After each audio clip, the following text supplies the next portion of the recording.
24 घंटे का विभाजित कर दिया गया। 24 घंटे। सभी आप लोगों से हाथ जोड़ के वंदना करता हूँ। हमारा जो चैनल है श्री सोनू महाराज,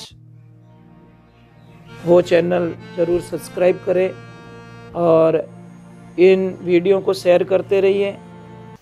आप मुझे बता सकते हो कथा कहाँ विश्राम दिया था कल? कल हमने कथा को कहाँ रोका था?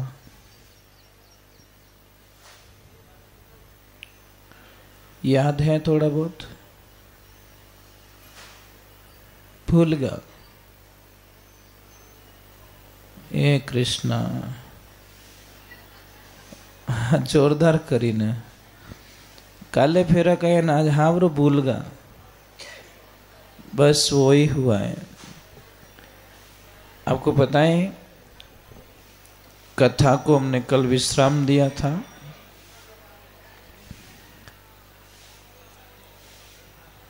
उस धुंधकरण का मोक्ष हुआ था कथा के माध्यम से।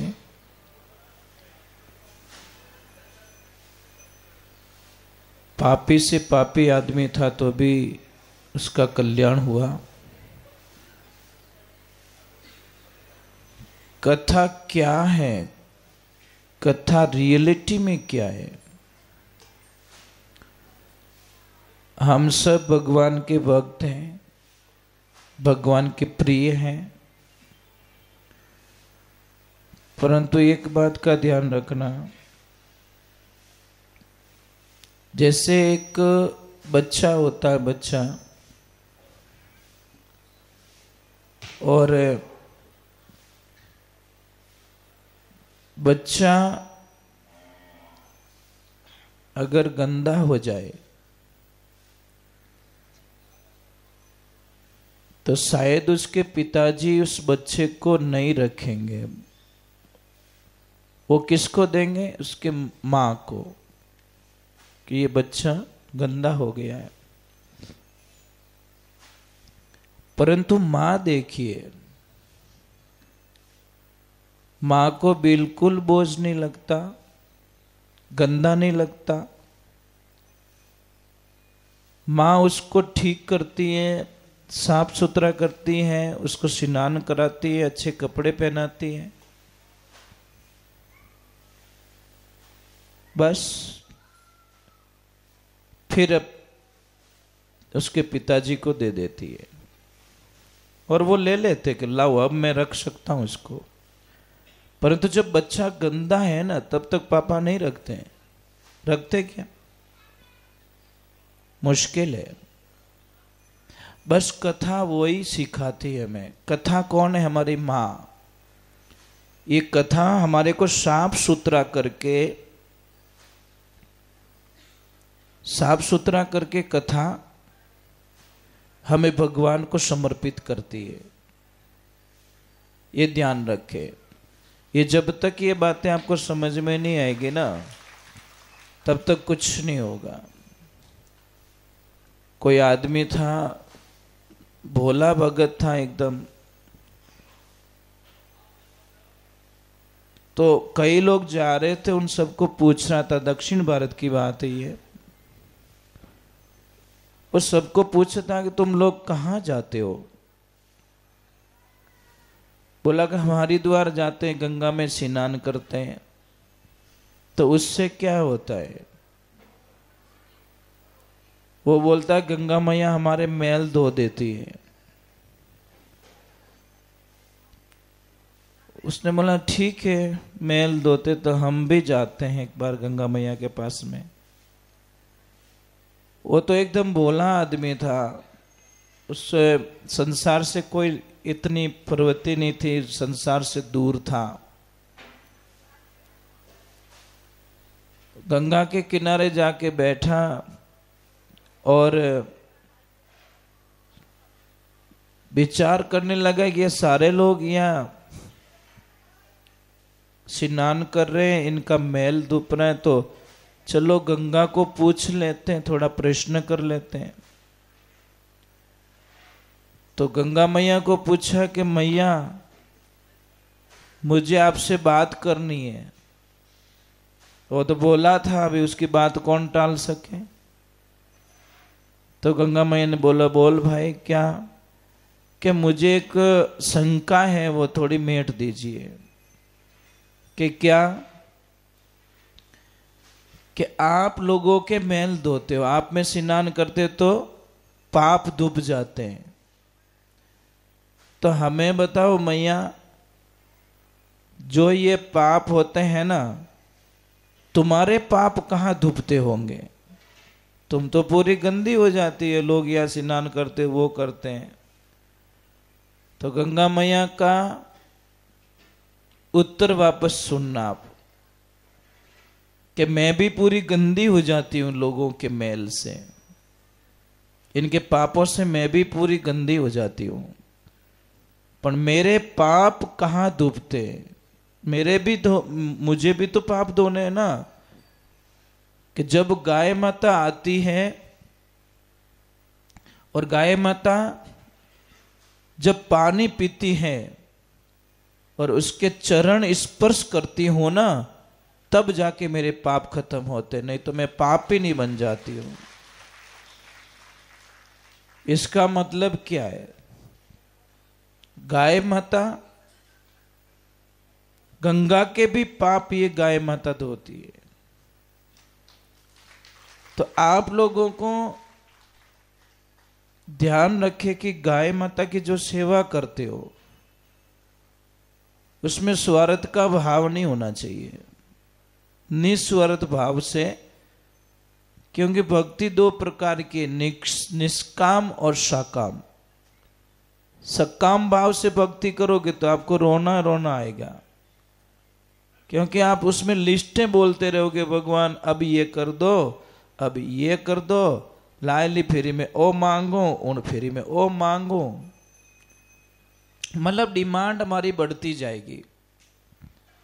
और निष्काम भाव से की हुई भक्ति आप ट्राई करके देखो, आप जो नहीं मिलना उससे कई गुना आपको मिलेगा। आप ट्राई करके देखिए, निष्काम भाव से, सकाम भाव से नहीं, निष्काम भाव से भक्ति कीजिए। परंतु हम एक दिन का उपवास रखते हैं ना, उसके बदले में भी कुछ मांग लेते, डिमांड। तो ये भगवान की भक्ति नहीं है, भगवान के साथ में सौदा हो गया, सौदा, एग्रीमेंट हुआ, भाई मैं भूखो मरियो आको दिन, सामने आकाशनो खोलू ओ मंथन देनो पड़ी। तो ये तो भाई सौदा हो गया ना, एग्रीमेंट हो गया, मैं भूखा मरा तू मुझे दे। सौदा मत कीजिए, भगवान के साथ में सौदा एग्रीमेंट नहीं होना चाहिए। भगवान जो नहीं मांगता है ना, उसको देखो आप, उसके पास उसको बहुत सुख मिलता है। मिल जाएगा तो भी सुख, नहीं मिले तो भी सुख। रोना किसको पड़ रहा है भाई? जिसकी सगाई नहीं हुई तो उसको कौन बोलेगा तेरा संबंध टूट गया क्या? अरे बोला हुआ ही कहां था पहले तो। रियोडो वे तो प्रॉब्लम ना आवे ना। इन चीजों को जब तक नहीं समझ में आएगा तब तक हम भगवान की भक्ति नहीं कर पाएंगे। कई बार महिला मंडल है, आप में भजन गाते हो आप लोग, कि मैंने कई जगह सुना माता बहने बहुत अच्छा भजन गाती है और गा के भी बहुत अच्छे भजन गाती है। तो एक दिन कई बहनें भजन गा रही थी, तो वो भजन चालू था, बोलो कोयल वाला बोल, कागोनी बोली छोड़ दे, ऐसा भजन चल रहा था। तो भजन पूरा होने के बाद मैंने पूछा कि खाली आप इस भजन को गाते हो कि आप में बदलाव भी आया है? भजन गावो जीते तो बढ़िया लगे न, आपरी भाषा सुधरी कि नहीं सुधरी? बस मैं यही कहता हूं, गाने से कुछ नहीं होगा, आप जीवन में उसको फॉलो करो, और फॉलो नहीं करोगे तो आपको कोई बेनिफिट नहीं मिलेगा।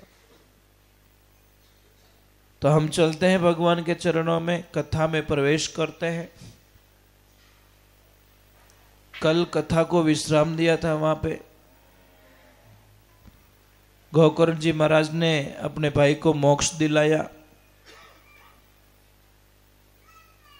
अब प्रश्न आ रहा है वापस, सूत जी महाराज को प्रश्न किए जा रहे हैं। प्रश्नों में बहुत सारे प्रश्न हैं। भगवान अजन्मे हैं, भगवान की भक्ति किसकी करनी चाहिए। तो सूत जी महाराज ने बोला कि इन सब के प्रश्नों का जवाब देने से पहले मैं सुखदेव जी महाराज का वंदन करूंगा, क्योंकि वो हमारे गुरु जी के पुत्र हैं और योगी भी हैं। सुखदेव जी महाराज कौन है? कहते हैं कि वैकुंठ धाम में रहते थे सुखदेव जी। तो राधा रानी ने बोला कि सुखदेव तुम्हें मृत्युलोक में जाना है, धरती पे जाना है, और वहां पे जाके भगवान की कथा का प्रचार प्रसार करना है। वो बोला नहीं मैया, मैं नहीं चाहूंगा वहां पे, क्योंकि भगवान की माया है ना, माया के चक्कर में पड़ जाऊंगा। अब रियलिटी क्या है पता है? ये जो दिख रहा है ना, ये दिखने वाली चीज, ये सब माया है भगवान की। और इस माया में हम लोग इतने उलझ जाते हैं, जको दिखे जो कोई छोका लागे अपने, बस यही समस्या पैदा हो रही है। मतलब माया के जाल में फंस गए हम लोग। ये दिखने वाली चीजें क्या, ये सब भगवान की माया है। कोई तो निकल गए बाहर, और कोई नहीं निकल पाए, अभी भी दौड़ दौड़ फिरे। तो सुखदेव जी महाराज ने बोला नहीं, मैं नहीं चाहूंगा। तो राधा जी ने बोला कोई बात नहीं, भगवान की माया का असर तुम पे नहीं होगा, तुम जाओ। तो कैलाश पर्वत पे पक्षी और पक्षिणी रहते थे, और उन्होंने अंडा दिया। अंडे के रूप में सुखदेव जी महाराज वहां पहुंचे हैं, पर अंडा तो हो गया। तो भगवान के मन में एक प्लान आया कि ये जब तक कथा नहीं सुनेगा तो आगे बोलेगा कैसे, कैसे सुनाएगा दुनिया को। तो उन्होंने, और जैसे ही मन में सोचा तो नारद जी के मन में विचार आया कि मेरे प्रभु का कोई प्लानिंग है। नारद कौन है? नारद जी ही भगवान का मन है, मन ही नारद जी है। अब गए कैलाश मानसरोवर, वहां पे गए, और नारद जी ने बोला, जाके प्रणाम किया, सब बातचीत हुई। भगवान भोलेनाथ तो आपकी योग माया में साधना में बैठे। अब देखिए गुरु और शिष्य का नाता देखिए। नारद जी कौन है? परपता जी के गुरुदेव। परंतु परपता जी को नारद जी मैया कह के बुला रहे। क्या बोल रहे? मां, माता जी कह के बुला रहे। यही संत का जीवन होना चाहिए। अभी कई लोगों को मैंने देखा है कि गुरुजी 30 साल के और शिष्य है 60 साल के। अब गुरुजी 30 साल के, उसको सामने बेटा बोल देते हैं। समस्याएं पैदा होती कि नहीं होती है? भाई जो स्थान है, ठीक है गुरु शिष्य का नाता है, पर इतना तो नहीं कर सकते ना। बहन बोल सकते हो, मां बोल सकते हो, हाँ अपने से छोटे तो कोई दिक्कत नहीं है। मैंने कई लोगों को देखा, तो ऐसा नहीं होना चाहिए। अबे भगवान की कृपा हुई, नारद जी पहुंचे कहां? कैलाश, और बड़े शांति से बैठे, और मैया को बोला कि क्या हो रहा है कि मैं बहुत जगह जाता हूं, बहुत सारा परेशानी है, लोग धोखा भी बहुत करते हैं, ऐसा है। और लोग आपस में सच्ची बातें भी नहीं बताते। तो माँ पार्वती जी क्या बोल रहे, नहीं देखो संसार की बातें छोड़ो, हमारे यहाँ पे तो बहुत खुशियाँ है कि क्या कि महादेव जी कोई बात मेरे से नहीं छुपाते, कोई बात मेरे से नहीं छुपाते। वो बोले सच में नहीं छुपाते? कि नहीं नहीं नहीं, सच में नहीं छुपाते। तो मुझे ये बताओ, भोलेनाथ ने कभी आपको बताया कि जो गले में मुंड माला पहनी हुई है वो किसकी है, वे मुंड किसके है? पार्वती जी बोले नहीं ये तो नहीं बताया। तो फिर खा गए धोखा, महादेव जी आपसे बातें छुपा के रखते हैं। महाराज ठंडाए लुगेर बैम गालन वालो चीज है, एक बार खाली यूं ज कह दो थोड़े पतिदेव लारे कोई लुगई बैठी फटफटिया माथे गयो काम हो। अब घाटा मनोर बहन रही है बहन तो किने ठा, खाली वहम डाल दो आप, घर में क्लेश पक्का है। अब पार्वती जी के मन में के अंदर वो हो गया, बस इतना कह कि वो तो चले गए। पार्वती जी गए कोप भवन में, काले कपड़े पहने गए। देखो आजकल तो लड़ाइयाँ कैसे होती है पता है, जबान की लड़ाइयाँ हो जाती है। पहले कोई भी काम होता था ना कोड वर्क में होता था। एक महल में एक भवन बनाया जाता था, सामने कोई बात रखनी है या नाराजगी होती ना तो नाराज नहीं होते तो वो काले कपड़े पहन के कोई रानी हो महारानी जाके उस कोप भवन में बैठ जाती। तब राजा समझ लेता है कोई न कोई समस्या है, तो फिर बाद में उसको मनाया जाता, भाई तार प्रॉब्लम कहीं रही है, हमें तो डायरेक्ट निवेड़ो करे, डायरेक्ट इस भगवान की कृपा हुई। जैसे नारद जी चले गए, महादेव जी अपने ध्यान से उठे तो वो तो कोप भवन में जाके देवी क्या हुआ, क्या समस्या हुई? बोले कुछ नहीं, आप हमारे से बातें छुपाते हो। कि कहाँ बात छुपाई? मैंने कोई बात आपसे नहीं छुपाई।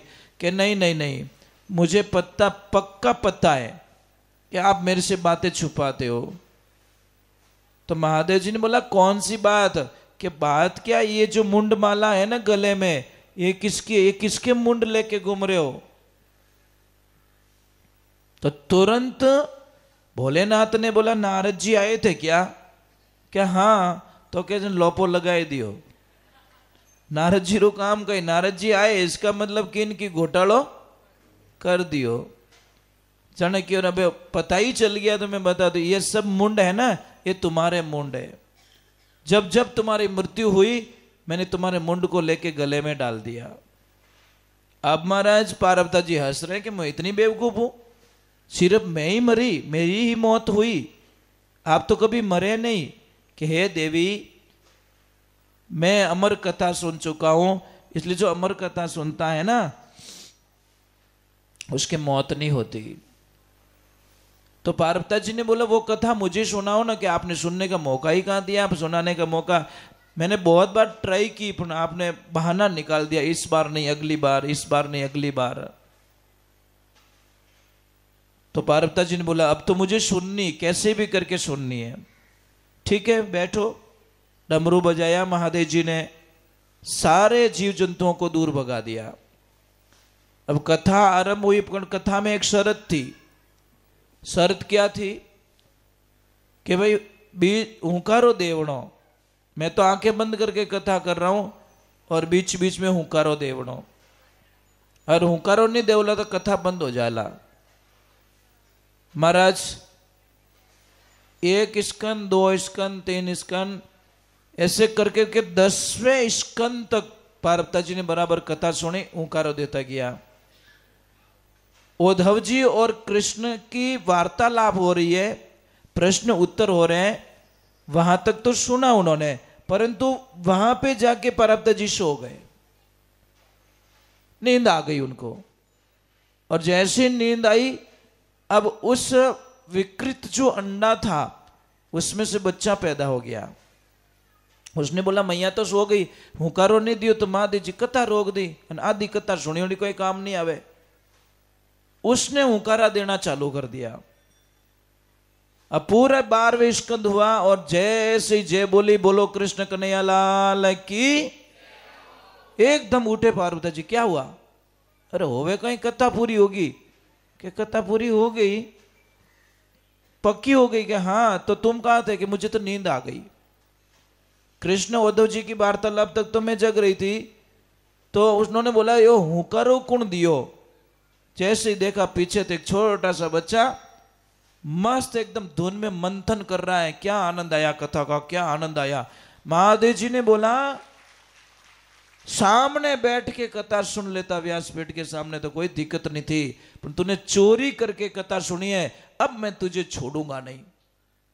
महादेव जी एक दो दिन तो खुश हुए, पर फिर तो उनका चेहरा चेंज हो गया। भाला निकाला, त्रिशूल निकाला, और जैसे त्रिशूल चलाने की कोशिश की, बच्चा एकदम पंख फड़फड़ाए और महाराज उड़ गया।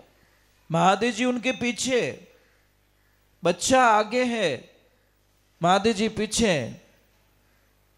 तो आते आते आते महादेव जी, वो बच्चा कहां पहुंच गया? व्यास जी महाराज के आश्रम पे। और व्यास जी महाराज की पत्नी कुछ बालान सवार रही थी। जैसे ही उबासी आई तो वो बच्चा मुंह के द्वारा अंदर चला गया। उसने बोला अब शैफू, मुझे पता है कि महादेव जी स्त्री पे हाथ नहीं उठाते। महादेव जी वहां खड़े हो गए कि बेटा कभी न कभी तो बाहर आएगा, कभी तो बाहर आएगा।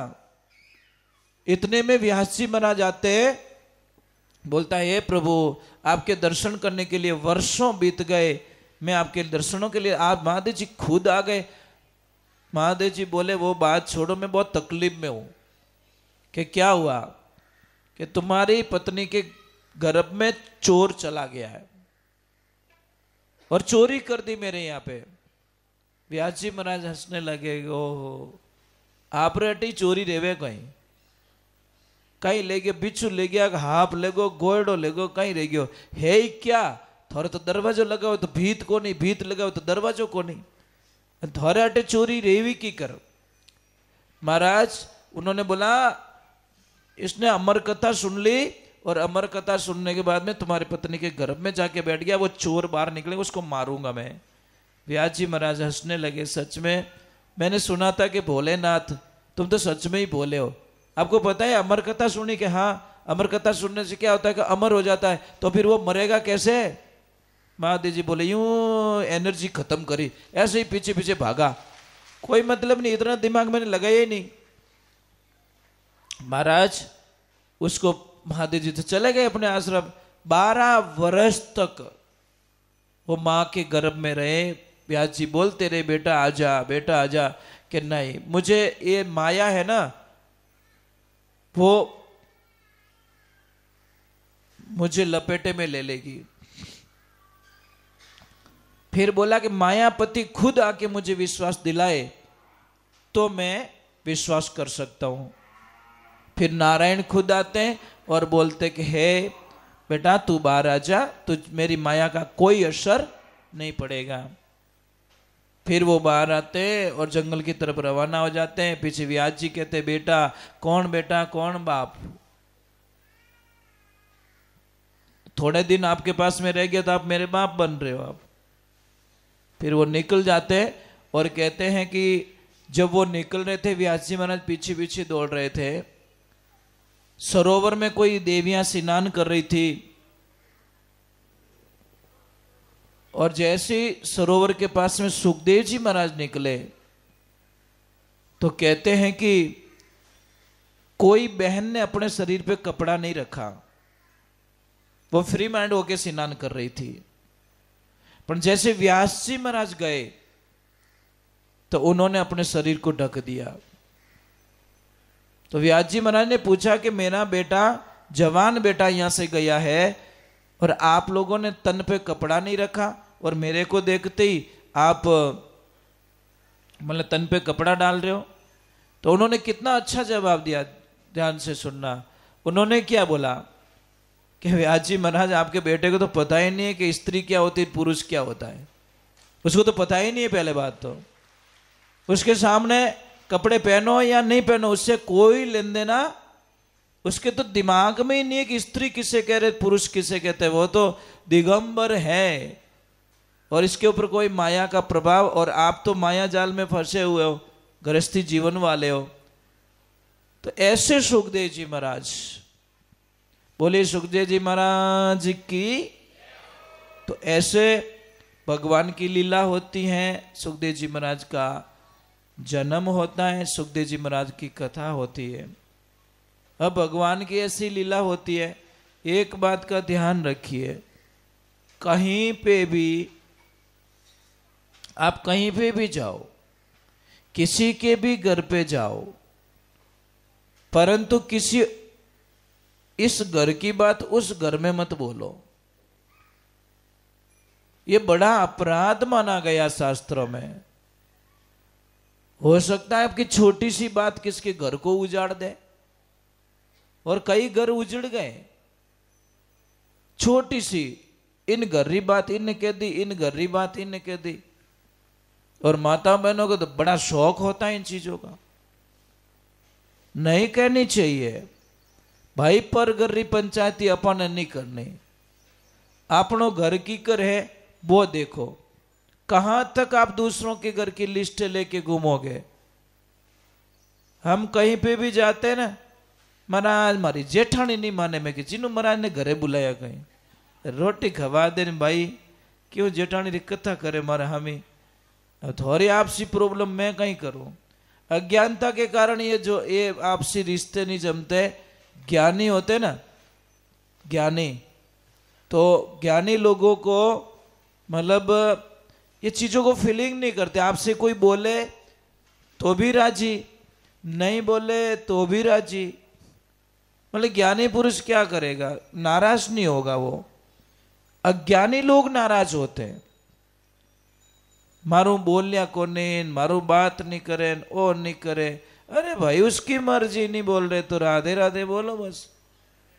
इसीलिए शास्त्र क्या कहता है, जितनी एनर्जी तुम दुनिया वालों को मनाने में लगाते हो, समझ में आ रही है आपको, जितना समय आप दुनिया वालों के मनाने में लगा रहे हो, इतना समय तो भगवान की भक्ति में लगाओ ना, निहाल हो जाओगे महाराज।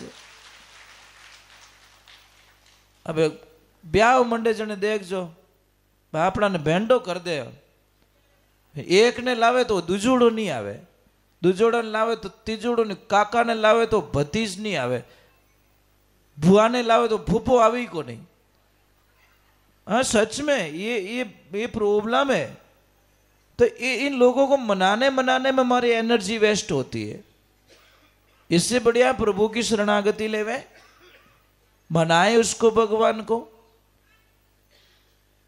तो सबसे बड़ी साधना क्या बताइए, आप जितनी भी जबान से निंदा करते हो, और निंदा करने वाले की जबान से कभी अनुष्ठान पूरा नहीं होता।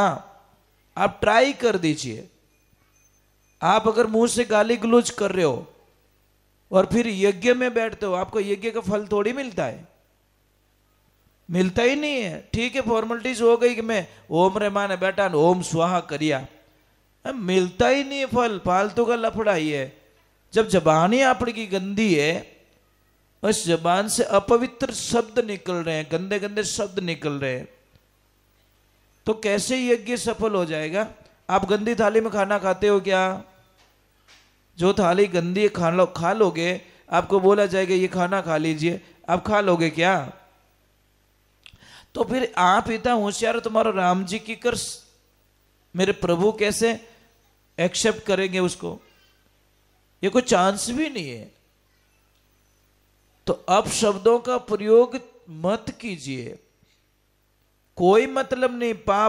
पाप लगे, जबान गंदी होती है हमारी, वो तो क्या मुंडो तो राके बढ़िया चकाचक, और शब्द बोले गंदा गंदा, गंदे गंदे शब्दों का प्रयोग करते हैं। तो ये चीज बिल्कुल नहीं होनी चाहिए। चलो एक छोटा सा कीर्तन कर लेते हैं, फिर आगे की तरफ प्रवेश करते हैं हम कथा में।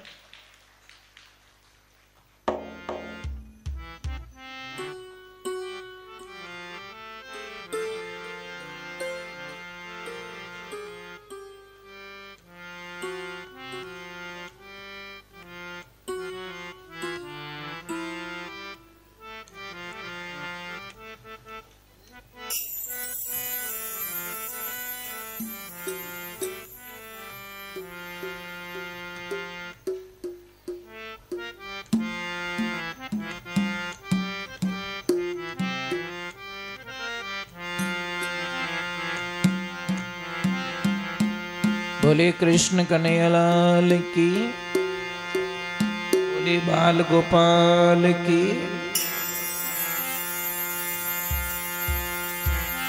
भगवान का स्मरण कीजिए, आप भगवान का भजन कीजिए। हम नहीं कह रहे कि आप धंधा छोड़ दो, काम छोड़ दो, वो नहीं कह रहे हैं। हम कह रहे कुछ समय निकालो। हमको कितने घंटे मिलते हैं? 24 घंटे मिलते हैं। 24 घंटे का विभाजित कर दिया गया। 24 घंटे में 12 घंटे हमको काम करने के लिए बोला गया है कि भाई आप मनुष्य जीवन में आए तो 12 घंटे काम कर लो, और 6 घंटे सोने के लिए बोला गया है। कम से कम 6 घंटे सोना चाहिए। तो कितने हो गए? 12, 6, 18।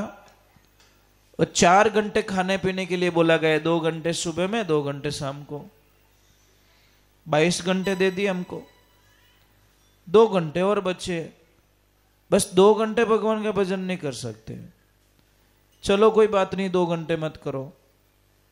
सुबह के 12 मिनट और शाम को 12 मिनट तो कर सकते हैं। 2 घंटे मत कीजिए। मैंने बोला ना, अगर मैं बोलूंगा भाई आपको कम से कम 5 बहनों को एक जगह बैठा के उनको खाली इतना ही बोलूंगा, दीदी आपको 1 घंटे चुप रहना, कोई बोलना मत, मां कसम बीमार पड़ जाओगे आप लोग। इतना बेकार लगेगा आपको। यूं लगे मोने कटे टूपो दे दियो कोई। लागे कि नहीं लागे? रह सको? नहीं रह सकते ना। हम रहते हैं 5-5, 6-6 घंटे मौन रहते हैं। काम हो तो बात करते हैं, नहीं तो राम राम बस। 10 बात का काम अगर एक बात में फ्री होवे तो एक बात में काम हो जाना चाहिए। कई लोगों को देखा मोबाइल पे, मोबाइल कानड़ो गर्म रह जाए, मोबाइल गर्म रह जाए, अपने छोड़े नहीं विने। अरे भाई मत करो इतनी बातें, बेकार हो जाओगे आप लोग। और मोबाइल क्या कह रहा है कि मैं तेरी जिंदगी में खुशियां कभी नहीं आने दूंगा, क्योंकि मैं आ गया तेरी लाइफ में। कितने साल चाहिए इसको? कितने साल खा जाएगा ये? 30 वर्ष खा जाएगा आपकी जिंदगी के। 30 साल की उम्र खा जाएगा मोबाइल आपकी लाइफ में। देखना, आप ट्राई करके देखना। आप डेली के 4 घंटे जाते हैं मोबाइल में, और महीने के 120 घंटे जाते हैं। 1 साल में 1500 घंटे जाते हैं, और 50 साल हो गए तो 75,000 घंटे चले जाएंगे 50 साल में। 75,000 घंटे को काउंट करके देखो आप। हम तो इतनी चीजें बताते हैं कि कोई बीड़ी ईड़ी पीता है, अगर 20 से 22 साल अगर उसने बीड़ी पिए तो उसने 65 लाख रुपए की बीड़ी पी ली साहब, पता ही नहीं चला उसको। और 65 रुपया कटे दान करना रहे तो वो नहीं होगा। जो चीज में वेस्ट नहीं करना चाहिए। आप लोगों को भी प्रार्थना कर रहा हूं कि ओरिजिनलिटी में रहिए। ओरिजिनलिटी में, ओरिजिनलिटी किसे कहते हैं? ओरिजिनलिटी कहते हैं जो भगवान ने हमें शरीर दिया वो, बस वो एग्री है। उसको बिगाड़ने की कोशिश मत करो। कई लोग कराते हैं, मेकअप कराते हैं, पछे घूमड़ा रहे मुंडा रे मोटा मोटा, पछे क्या स्किन की प्रॉब्लम हो गई, स्किन की। अबे प्रॉब्लम री को नहीं, तुम करन आया खुद ही गया बटे। अरे भाई इतना शौक है तो गाय माता के दूध से मुंह धो लो ना, इतनी बढ़िया स्किन हो जाएगी जो कल्पना नहीं कर सकते आप। रियलिटी है। जैसे आप तिलक करते हो, बाजार से लाने की बजाय हम बोलते वैसे तिलक बनाओ आप बढ़िया। क्या करो पता है? थोड़ी हल्दी लीजिए 100 ग्राम, और थोड़ा चूना लीजिए। चूना आता ना कड़ी के वहां, थोड़ा चूना लीजिए, थोड़ा डालिए अंदर, और उसमें थोड़ा सा नींबू का रस डालिए, और थोड़ा पानी डाल के उसको बराबर मिक्स करो। थोड़ी देर बाद में कलर चेंज हो जाएगा, एकदम बढ़िया रेड कलर हो जाएगा। और फिर उसको तवे पे डालो, ज्यादा सेकना नहीं, धीमी आंच पे खाली वो पानी सुखाना है बस। पानी सुखा दिया और सुखाने के बाद में उसको मिक्सी में डाल के ग्राइंडर कर दो। वो हो गया तिलक आपका घर में, बढ़िया से बढ़िया, एकदम ओरिजिनल एकदम। अभी ये लगाया हुआ नहीं, ये तो ऐसे हाथ करूंगा निकल जाएगा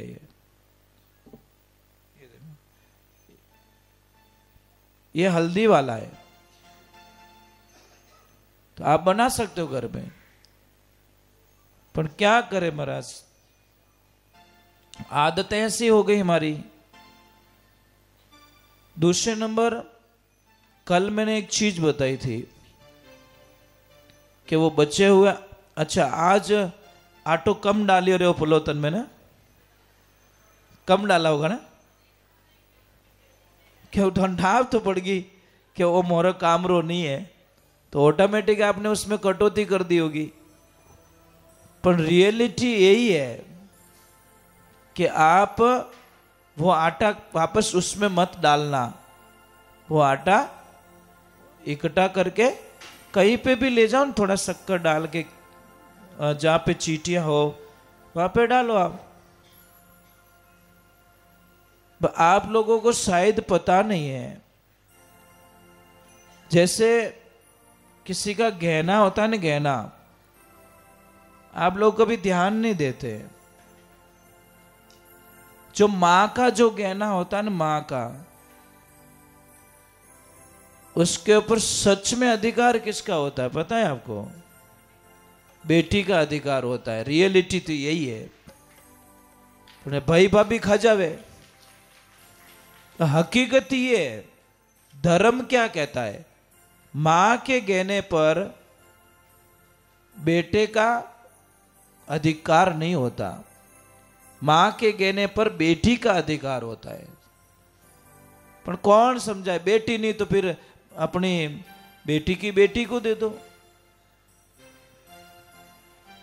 परंतु ये चीजें समझ में नहीं आएगी कि महाराज तो घाटो करा वो कहीं करो। अरे भाई, मारो गहनो लीड़ो किनो भलो रियो ही को नहीं आज दिन तक। बेटी को दे दो, बेटी को। और अपने यहाँ तो चलन नहीं है, नहीं तो दक्षिण भारत में चलन है। मां के गहने पर बेटे बिल्कुल अधिकार नहीं जताते, सिर्फ बेटी को मिलता वो गहना। पर अपन तो पहले चेक कर, मां मेल जाए हेटो मेल जाए। वाह कृष्णा वाह। इन चीजों को समझना पड़ेगा आप लोगों को। धापोला तो नित्यु धापोला, अनित्यु कोई धापो को नहीं। चलो एक थोड़ा सा कीर्तन कर देते हैं, फिर आगे कथा में प्रवेश करेंगे।